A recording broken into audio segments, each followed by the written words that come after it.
नमस्कार मित्रों, आज मैं आपको शिव महापुराण कथा का 9वां अध्याय सुनाने वाली हूँ। ये कहानियाँ रुद्र संहिता पार्वती खंड से ली गई है। ये आज मैं आपको माता पार्वती की माता के जन्म की कथा सुनाऊंगी। नारद जी ने पूछा, विंध्य विद्वान, अब आदरपूर्वक मेरे सामने मैना की उत्पत्ति का वर्णन करें। उन्हें किस प्रकार श्राप प्राप्त हुआ यह कहिए और मेरे संदेह का निवारण करें। ब्रह्मा जी बोले, मुने, मैंने अपने दक्ष नामक पुत्र, जिसकी पुत्री माता सती हुई, उसकी पहले वर्णन कर दिया है।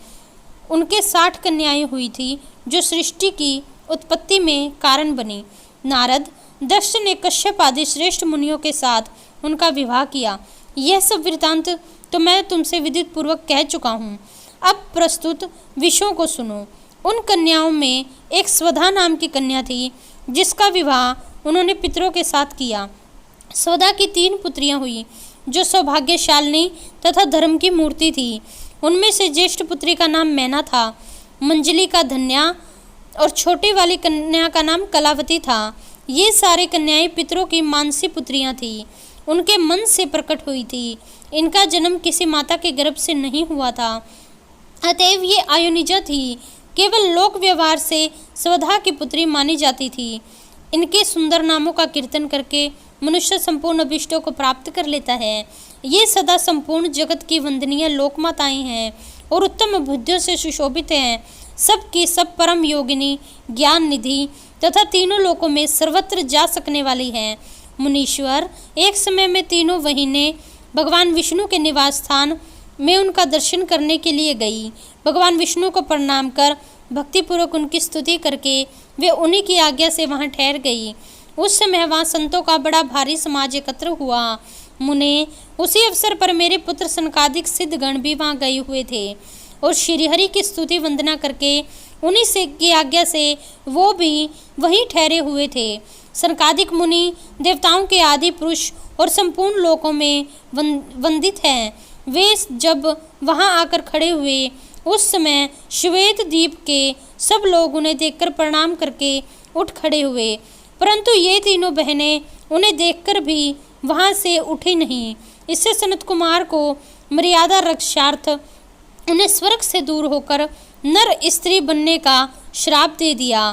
फिर उनकी प्रार्थना करने पर वे प्रसन्न हुए और बोले, सनत कुमार ने कहा, पितरों की तीनों कन्याओं, तुम प्रसन्नचित होकर मेरी बात सुनो। यह तुम्हारे शोक का नाश करने वाली और सदा तुम्हें सुख देने वाली है। तुम में से जो ज्येष्ठ है वह भगवान विष्णु के अंशभूत हिमालय गिरी की पली हो। उसमें जो कन्या होगी वह पार्वती नाम से विख्यात होगी।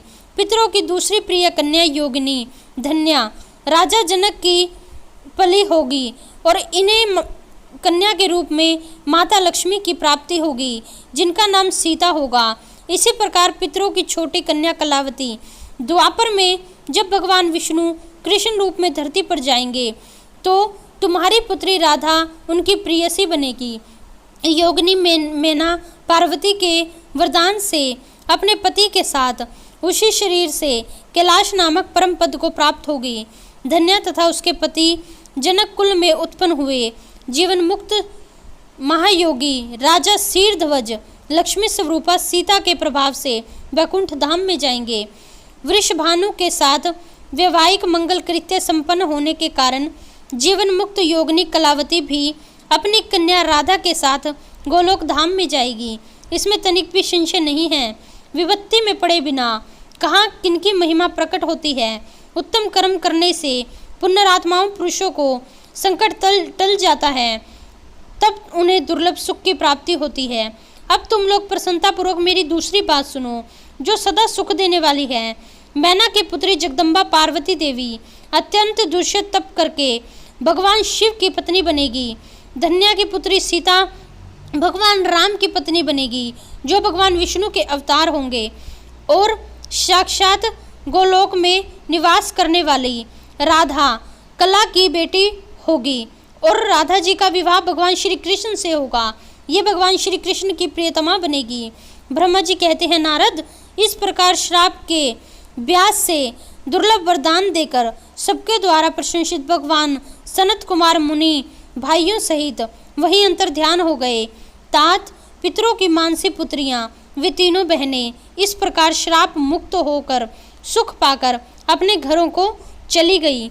यहाँ शिव महापुराण कथा का दूसरा अध्याय समाप्त होता है, जिसमें हमने आपको माता राधा की माता के बारे में, माता सीता की माता के बारे में और माता पार्वती की माता के बारे में बताया।